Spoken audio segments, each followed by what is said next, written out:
LaMelo Ball is averaging 26 points as a pass-first point guard. So what makes LaMelo Ball pass versus shoot? Let's break it down. On this first play, one thing LaMelo does great is his pace. So he's going to get a re-screen from Nurkic after he slipped down the first one. And once he gets left, he ends up slowing down, cutting back right, and going for that lay. But what made him go and get that lay? Let's go back. So once you go to where he comes left off that screen from Nurkic, you're going to see that the defense, the way they're stacked up, is what makes LaMelo go and cut back. Because if you look to that left side, you have LeBron guarding in the strong side corner. And with LaMelo being their best player, averaging 26 and 7 assists on the season, LeBron is going to do whatever he can to get the ball out of LaMelo's hands so he cannot score. So if LaMelo goes left, Bron is going to plug that, and he's going to have to kick it at 3, who's going to be in that corner, and Bron's going to be ready on that closeout. So do you want 3 to take that shot, or do you have a better option? LaMelo has a better option. And instead of going to the left side, playing into the Lakers' hands, he's going to understand that he could just slow himself down, use Nurkic, use the spacing of the right side of the floor, because once LaMelo Ball cuts to that middle, he has Seth Curry on that right wing.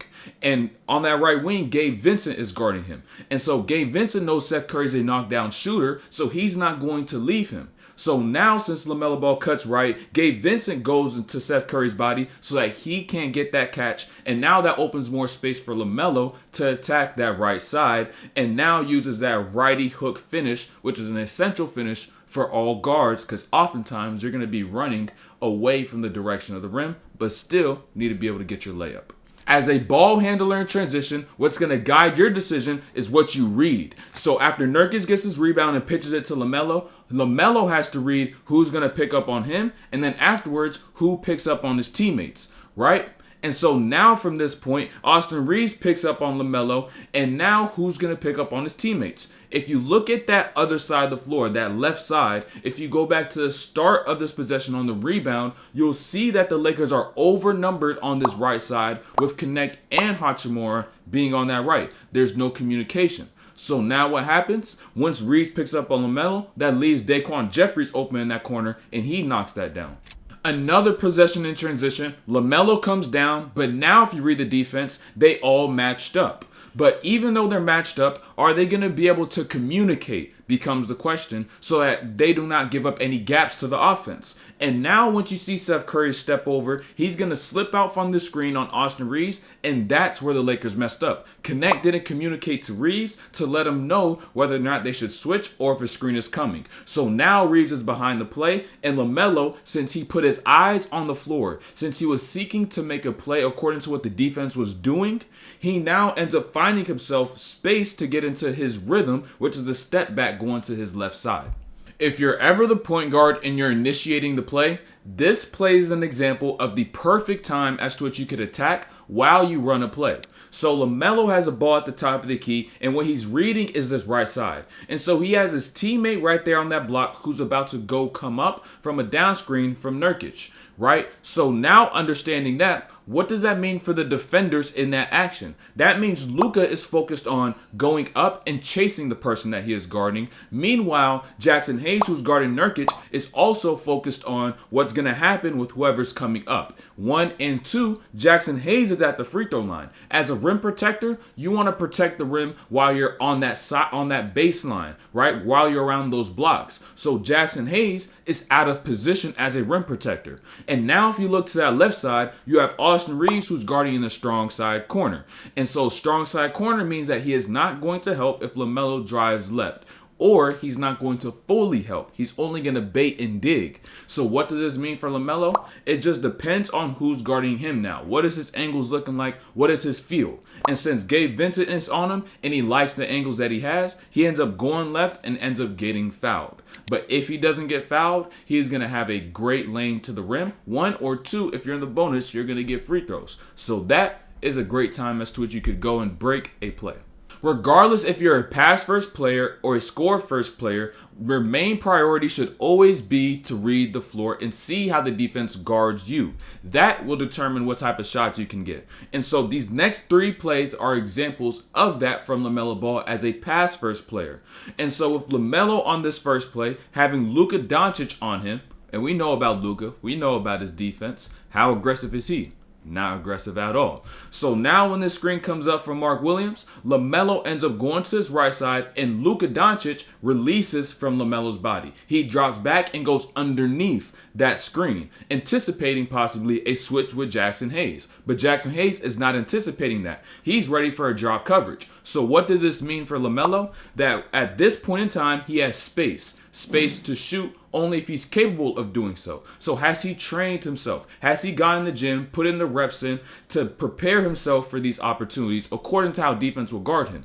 Yes, he has, which is why he's going to end up moving himself further left into space. If you look at this second angle, you can see it even better. He's going to move himself further left into space so he can hide from the contested Jackson Hayes and shoot from about 2 to 3 feet behind the line because he's trained himself to extend his range. And so this is a time as to which LaMelo can be able to seek his shot, and instead of passing, he's going to go and score.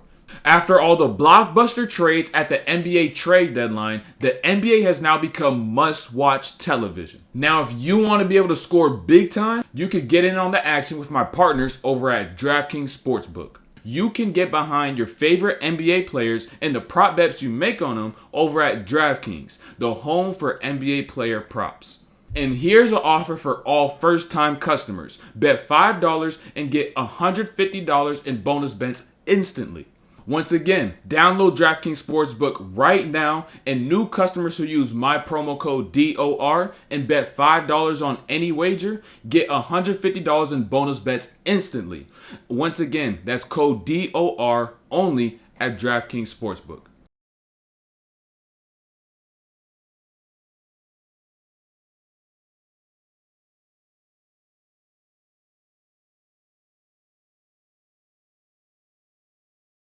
But before you start betting, make sure you meditate on 1 Timothy 6:10 and also Matthew chapter 6 verses 19 to 24, so that when you gamble, money doesn't become your master and you fall into sin. Even as an off-ball player, LaMelo is still going to read the floor, and so will his teammates. So as LaMelo gives the ball to Nurkic when he initiates a play, he goes to screen for Seth Curry along with Salon. And so once Curry gets over the top, you see Connect is connected to Seth Curry's top side. So this read tells Seth Curry that he should slip. And now that forces Gabe Vincent to pinch in, or else Curry would get a layup at the rim, or they would have a 2-on-1 on that baseline right there with Josh Green. So this now opens up LaMelo because now he has no defender and he pops up to the top and he gets a 3. But that all first was started by LaMelo serving his teammates, setting a screen, making the read, the righteous play, and now he's able to get a 3. In the fourth quarter, we see LaMelo's game shift a little bit to where now he's becoming more score first. But why? Matchups and time. So on this first possession, he's matched up against Finney Smith, which is the Lakers' best perimeter defender on the floor. And so with Finney Smith on him, he gets a screen from Josh Green, and now he gets a switch on to Luka, who is probably the worst defender on the floor. So what does LaMelo now do? He now attacks Luka with him being the worst on-ball defender so that he could get his angles and be able to get a bucket for his team late into the game. So how does he read the floor in isolation as a pass-first player or just as a righteous player? He's now going to assess and recognize that on this left side, Finney Smith, right off that switch, if you go back, right off that switch, he's closer to that elbow, and now he steps up towards that three-point line. And so since Finney Smith is up the line, if LaMelo goes left, he has bad angles. He can't drive, and that kick out to Josh Green, who's a non-shooter, is not ideal. So to the right side, you have Hachimura, who's up the line, but as a strong side corner defender, he's not going to commit. So LaMelo goes right and is able to get fouled and goes to the line. On this next possession, LaMelo still has Finney Smith on him, but this time he gets 2 screens. One from Josh Green to get LeBron onto him, and a second screen from Nick Smith Jr. to get Luka onto him. Why did he get 2 screens? Because by getting LeBron onto him, he's not going to fight over a screen to stop Luka from switching on to LaMelo. This is a smart way to run a play to get your matchups. 2 screens, not just one. So now as LaMelo's in this ISO, it's his teammates that are going to allow him to be able to get his bucket. So now his teammates teammates are going to continuously move, not allow the defense to be stagnant, stay in one place to load up on LaMelo, which allows LaMelo to then play patient, create an angle on Luka with that crossover, and now he's able to pull in help, drop it off to Mark Williams, and he gets that bucket. On this third play with 30 seconds left, LaMelo calls for a screen by Mark Williams, and now he's getting guarded by Jared Vanderbilt, who is a good on-ball defender. So now you're wondering, this is not Luka. How is he going to score? One thing you must understand is the rest of the floor. If you look, you'll also see that Jackson Hayes is out the game as well. So that means if LaMelo gets to the rim, there's no rim protector to stop him. So what is LaMelo going to do in this situation? Create an angle against the person in front of him. So now he's going to walk Vanderbilt down, hit him with the same move he did to Luka, hits him with that cross, and now once he gets to the rim, nobody could stop him. And regardless of the fact LaMelo's pass first, he's always able to score because of one concept which lies within Matthew 23:11, which says, "But he who is greatest among you shall be your servant." Being a pass-first player isn't the only way you could serve in basketball. You serve in basketball by playing according to your role and according to your strengths. LaMelo plays according to his role as a point guard and according to his strengths by being a playmaker, by reading the floor and being able to see gaps. And by doing that, it allows him to be able to see times where he should pass and when he should score. And that is one thing that resides within all great players. Their priority is reading the floor. Now, what are they great in doing once they read the floor? That's just dependent on their strengths and their skill set. So understand, if you want to be the greatest version that you possibly can be, seek first the kingdom of God, Matthew 6:33. And second, then apply exactly what you are brought here to do without comparing that to that of others. So if you want to be great, seek God, follow what you've been brought here to do, and discipline or regret. You choose.